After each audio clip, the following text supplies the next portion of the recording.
이번 시간에는 확률이 뭔지에 대해서 본격적으로 알아보도록 할 텐데요. 그러기 위해서는 우리 지난 시간에 배웠던 용어 몇 가지를 다시 한번 떠올릴 필요가 있어요. 그래서 그거 잠깐 정리를 해드리면 표본 공간이 뭐였죠? 어떤 시행에서 나올 수 있는 모든 결과들의 집합이 표본 공간이다 말씀드렸고요. 사건이라는 것은 그 표본 공간의 부분 집합이다 라고 말씀드렸습니다. 그 다음 근원 사건은 그 사건들, 즉 부분 집합들 중에서 원소의 개수가 하나인 부분 집합들을 근원 사건이라고 한다 라고 말씀드렸어요. 기억나시죠? 자, 그럼 확률에 대해서 본격적으로 알아보도록 하죠. 확률은 크게 두 가지로 나누어 생각할 수가 있는데요. 첫 번째는 수학적 확률, 두 번째는 통계적 확률입니다. 자, 먼저 수학적 확률이 뭔지부터 여기 같이 한번 읽어보도록 할게요. 어떤 시행에서 표본 공간 S에 속하는 근원 사건의 수가 NS이고, 쉽게 말하면 표본 공간이라는 집합의 원소의 개수가 NS이다 라는 걸 얘기하고 있습니다. 그 다음 여기 아주 중요한 얘기가 나오는데요. 각각의 근원 사건이 일어날 가능성이 같은 정도로 기대될 때 이렇게 얘기를 하고 있습니다. 요건 조금 이따 무슨 얘기인지 말씀을 드릴게요. 그때 사건 A에 속하는 근원 사건의 수를 NA라고 하면 이건 무슨 뜻이냐 하면 이 사건 A도 집합이라고 말씀드렸죠. 그 집합의 원소의 개수를 NA라고 하면 사건 A가 일어날 확률 PA는 어떤 식으로 우리가 정의하냐 하면 NS분의 NA, 즉 표본 공간의 원소의 개수분의 사건의 원소의 개수로 정의를 한다라는 뜻입니다. 이것을 우리가 수학적 확률이라고 부르는 거죠. 늘 그렇듯이 읽어봐도 무슨 얘기인지 잘 모르겠습니다. 자, 그래서 제가 아주 간단한 예제를 하나 들어드릴게요. 우리 주사위 던지는 시행을 한번 생각을 해보도록 할게요. 이 주사위 던지는 시행에서의 표본 공간 S는 일어날 수 있는 모든 결과들의 집합이니까 간단히 쓰면 1, 2, 3, 4, 5, 6 이렇게 쓸 수가 있습니다. 그 다음 사건 A를 어떻게 정의할 거냐 하면요. 사건 A는 짝수의 눈이 나오는 사건이다. 이렇게 한번 정의를 해보면 얘는 2와 4와 6으로 이루어진 표본 공간 S의 부분 집합이 될 거예요. 자, 그렇다면 사건 A가 일어날 확률은 어떻게 될까요? 자, 사건 A가 일어날 확률 PA는요. 자, 여기서 P는 probability에서 P를 따온 겁니다. 즉 확률이란 뜻이에요. 그렇죠? 그래서 PA는 위에서 정의한 대로 NS분의 NA가 됩니다. 그렇죠? 자, NS는 표본 공간 S의 원소의 개수니까 보시다시피 6개가 있습니다. 그 다음에 NA는 사건 A의 원소의 개수니까 3개 이렇게 돼서 결국은 주사위 하나를 던졌을 때 짝수의 눈이 나올 확률은 2분의 1이다. 이렇게 우리가 정의를 할 수 있는 겁니다. 자, 그런데 생각해보면요. 우리 어렸을 때에도 주사위를 던졌을 때 짝수의 눈이 나올 확률은 얼마지? 2분의 1이잖아. 뭐 이런 식의 대화를 했었다라는 걸 기억할 수가 있어요. 그죠? 그때는 표본 공간이 뭔지도 몰랐고요. 사건이 뭔지도 몰랐었습니다. 자, 그런데 어떻게 2분의 1이라는 걸 계산할 수 있었냐 하면 바로 이겁니다. 일어날 수 있는 모든 경우의 수분의 사건 A가 일어날 경우의 수. 요걸로 확률을 계산했던 거죠. 예를 들면 뭐 주사위를 던졌을 때 나올 수 있는 것은 6가지인데 그 중에서 짝수가 3개가 있으니까 6분의 3이구나. 이렇게 계산을 했던 겁니다. 그래서 잘 이해가 안 가시는 분들은 요걸로 그냥 이해하셔도 되는데 우리 여기까지는 중학교 학생 수준의 확률이 뭐냐? 요게 이제 곧 딱 중학교 수준이고요. 고등학교에 왔으니까 좀 더 폼나게 뭐라고 대답을 해야 되겠어요? 표본 공간의 원소의 개수분의 사건의 원소의 개수다. 요렇게 대답을 하는 게 조금 더 폼나 보입니다. 그죠? 그래서 여러분들은 요렇게 기억하고 계시는 게 더 좋을 것 같아요. 됐죠? 이게 바로 수학적 확률입니다. 그런데 제가 아까 여기 색칠까지 해가면서 중요한 부분이다 라고 말씀을 드렸었어요. 기억나시죠? 자, 지금부터 그 중요한 얘기를 드릴 텐데요. 수학적 확률은 아무 경우에나 다 사용할 수 있는 게 아니다 라는 겁니다.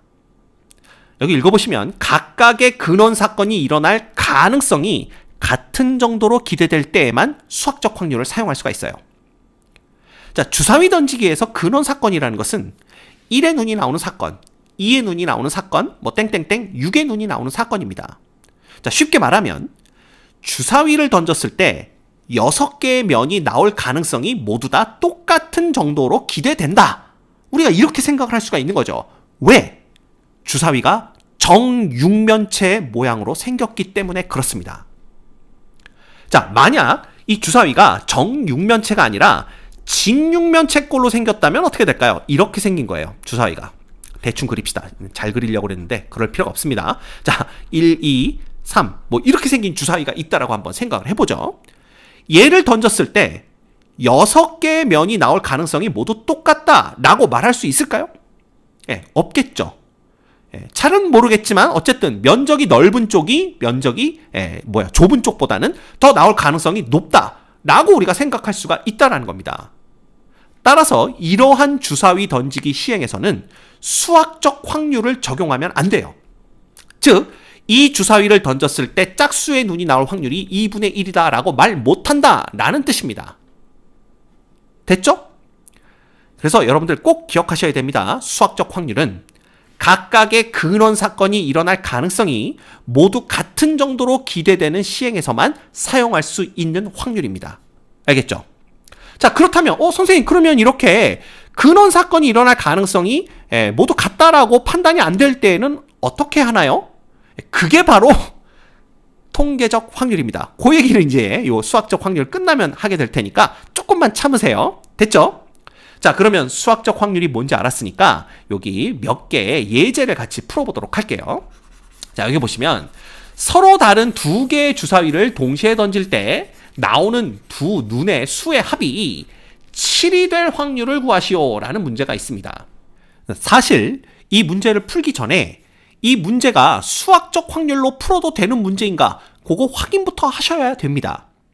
자, 그런데요, 제가 아주 유용한 정보를 하나 알려드릴게요. 고등학교 수학시험에서 출제되는 확률 문제는요, 모두 다 수학적 확률 문제입니다. 앞으로 배워보시면 알겠지만 통계적 확률 관련 문제는 시험에 출제될 수가 없어요. 알겠죠? 그래서 앞으로는 확률 관련 문제는 그냥 수학적 확률로 푼다, 이렇게 생각하시면 됩니다.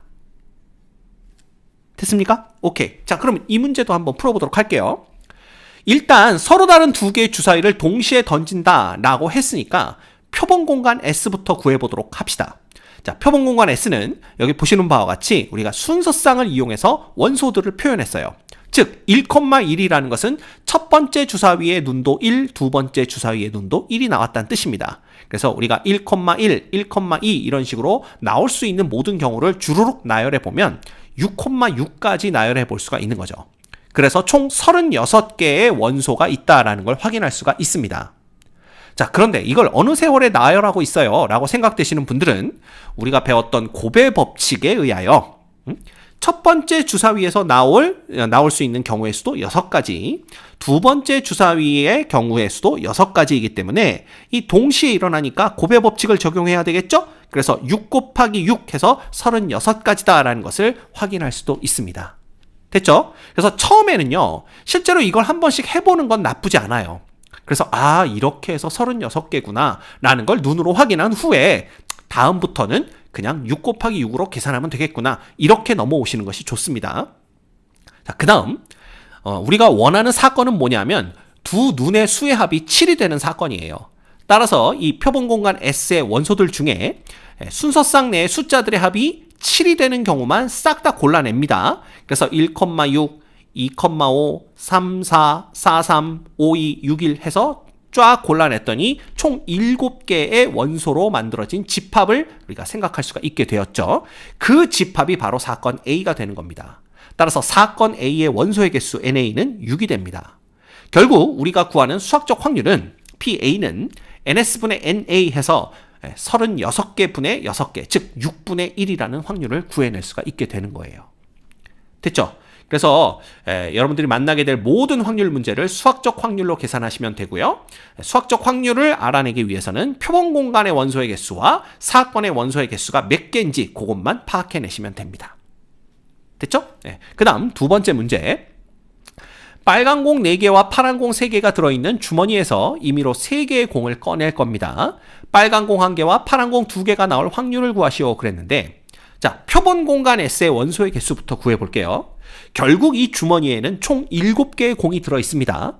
그 중에서 3개를 꺼내는데 하나씩 꺼내는 게 아니라 그냥 3개를 꺼낸다 그랬으니까 순서 없이 꺼낸다라고 보셔야 됩니다.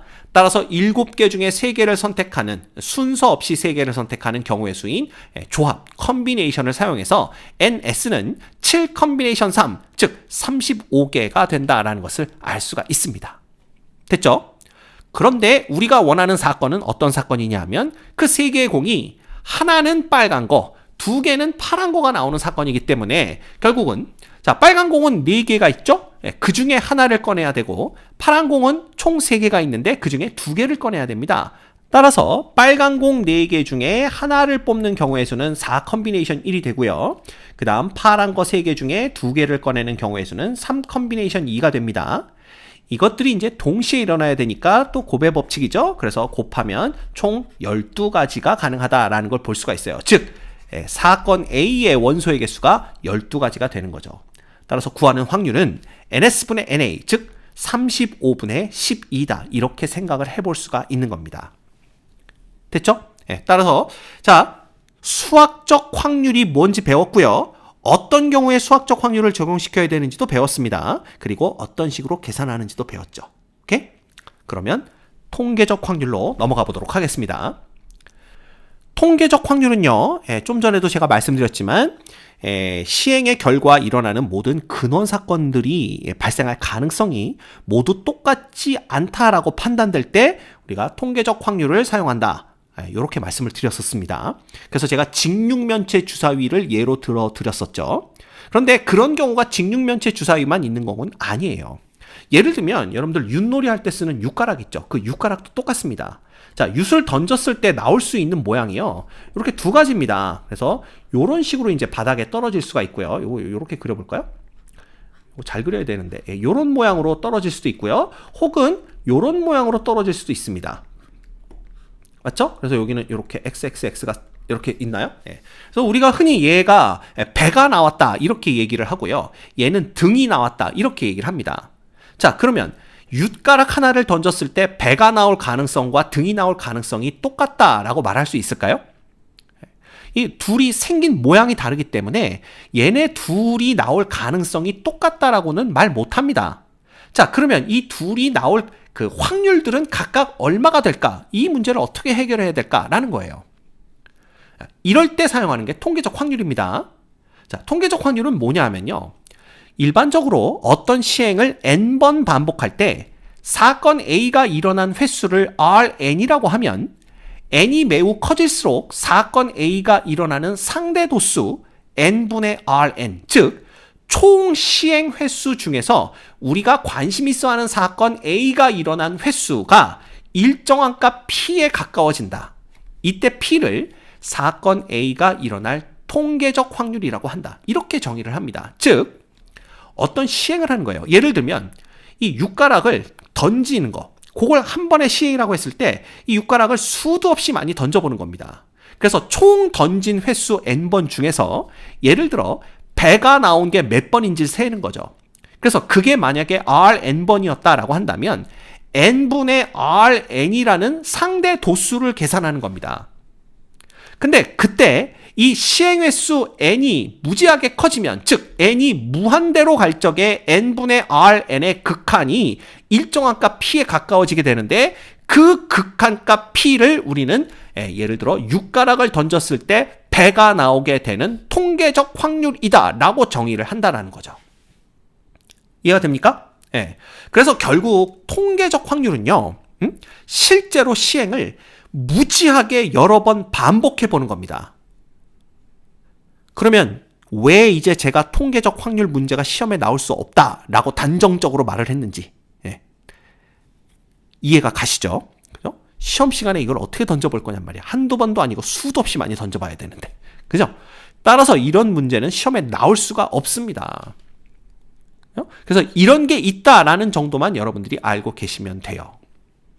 됐죠? 그래서 여기 보시면 이 경우 윷가락을 n번 던져서 그중 배가 나온 횟수를 Rn이라고 한다면 배가 나오는 사건 A와 등이 나오는 사건 B에 대해서 확률을 계산할 수가 있게 되는데, 먼저 배가 나오는 사건에 대한 확률, 배가 나올 확률은 위에서 본 거와 똑같습니다. 총 시행 횟수 중에서 배가 나온 횟수 n분의 Rn에 n이 무한대로 갈 때 극한값으로 PA를 결정하게 되고요. 그 다음 윷가락을 던지면 배 아니면 등이 나오는 거니까 등이 나올 확률은 그냥 1에서 PA를 빼는 것으로, 즉 배가 나오는 사건의 확률을 1에서 빼는 것으로 등이 나오는 사건의 확률을 계산할 수가 있다라는 겁니다. 됐죠? 네. 그래서 이렇게 되는데, 보통의 경우 이 n을 무한대로 보낸다라는 거 그거 불가능하잖아요. 그쵸? 사람이 해볼 수 있는 건 아니죠. 그래서 시행횟수 n이 충분히 크다고 판단이 되면 그냥 그때 n분의 Rn, 즉 상대 도수의 극한이 아니라 그냥 상대 도수 그 자체를 통계적 확률로 생각해도 무방하다, 이렇게 우리가 얘기를 하고 있습니다. 그럼 또 질문 나옵니다. n이 충분히 큰 게 얼만데요? 그 참 결정하기가 어렵죠. 그래서 나중에 대학에 가서 통계학을 공부하게 되면 뭐 이 정도 되면 크다 뭐 이런 거에 대한 이제 판단 룰을 배우기도 합니다. 그건 그때 가서 배우기로 하고 고등학교 때에는 그냥 그런 게 있구나라는 정도로만 알고 계시면 돼요. 됐죠? 그랬더니 어떤 학생들이 선생님 이게 잘 안 와닿는데요. 이 통계적 확률의 다른 예는 없을까요? 통계적 확률의 다른 예들이 뭐냐 하면 야구 선수의 타율, 통계적 확률입니다. 농구 선수의 자유투 성공률, 통계적 확률입니다. 왜? 타자가 타석에 나와서 안타를 칠 가능성이 매번 똑같다라고 말할 수 있느냐라는 겁니다. 없죠. 그래서 타자의 타율, 안타를 칠 확률은 어떻게 계산을 해요? 그 타자가 총 타석에 선 횟수 분의 그 중에 안타를 친 횟수로 확률을 계산해내게 됩니다. 야구 선수의 타율, 통계적 확률입니다.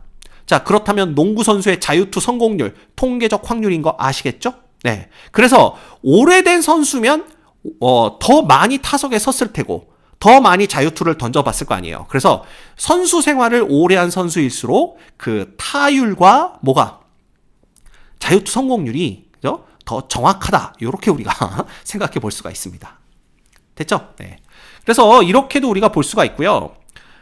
또 이런 것도 있습니다. 어떤 사건 A가 일어날 수학적 확률이 P일 때 시행횟수 n을 충분히 크게 하면 사건 A가 일어나는 상대 도수 n분의 R에는 수학적 확률 Pn에 가까워진다는 것이 알려져 있다. 뭐 이렇게 적혀 있어요. 이게 무슨 얘기냐 하면 주사위 던지는 거에서 1의 눈이 나올 확률이 얼마냐라고 물어보면 이건 그냥 수학적 확률로 6분의 1이다 라고 말할 수 있죠. 근데 이걸 통계적 확률로 우리가 진짜 그런지 확인해 볼 수도 있다는 얘기입니다. 즉 주사위를 무지하게 많이 던져보는 거예요. 그래서 주사위를 던진 총 횟수분의 1의 눈이 나온 횟수, 즉 n분의 Rn을 구해보면 n이 커지면 커질수록 통계적 확률이 수학적 확률 6분의 1에 점점점 가까워진다라는 게 이제 우리가 알 수 있다라는 겁니다. 됐죠? 그래서 그냥 이런 게 있다라는 것만 알고 계시면 돼요. 시험에 절대로 안 나옵니다. 시험엔 절대 나오지 않지만 그래도 여러분들의 이해를 돕기 위해서 억지로 쥐어짜내서 문제를 하나 만들어 봤는데요. 어떤 야구 선수가 1000번의 타석에서 270개의 안타를 쳤을 때 이 타자가 타석에서 안타를 칠 확률을 구하시오 라는 문제입니다. 이거 그냥 타율 구하세요 라는 문제겠죠? 그래서 총 1000번의 타석에서 라고 했으니까 1000분의 그 중에 안타를 친 게 270번이니까 270해서 100분의 27, 즉 0.27이 이 타자가 안타를 칠 확률, 즉 타율이 되는 겁니다. 그래서 2할 7푼대의 타자가 되는 거겠죠. 그죠? 그래서 이런 문제가 시험에 나오겠어요? 안 나오겠죠. 그죠? 네, 이제 억지로 만들어 본 겁니다. 자, 그랬더니 이제 학생이 또 질문을 해요. 선생님, 시험에 나오지도 않는 걸 왜 가르치고 있으세요? 자, 시험에 통계적 확률 관련 문제가 아예 안 나오는 건 아닙니다. 통계적 확률을 구해라 라는 문제는 안 나오지만 통계적 확률이 조건으로 주어지는 문제는 나와요.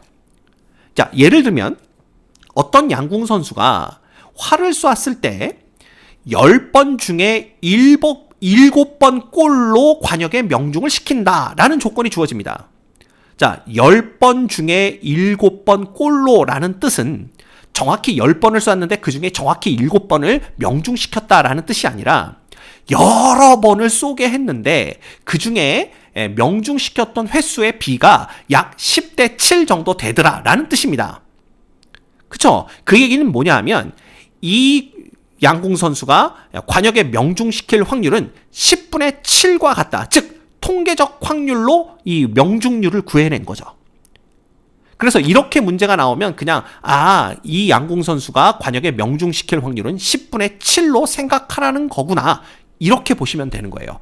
요런 식으로는 문제에 등장을 합니다. 그렇지만 그 통계적 확률을 구해라 라는 문제는 나오지 않아요. 자, 됐습니까? 이번 시간에 수학적 확률과 통계적 확률이 뭔지에 대해서 배워봤고요. 우리가 문제를 풀 때는 모두 다 수학적 확률로 문제를 풀면 된다. 자, 수학적 확률을 계산할 때에는 표본 공간의 원소의 개수 분의 사건의 원소의 개수로 계산을 하면 된다. 요거 꼭 기억해 주시면 좋을 것 같습니다.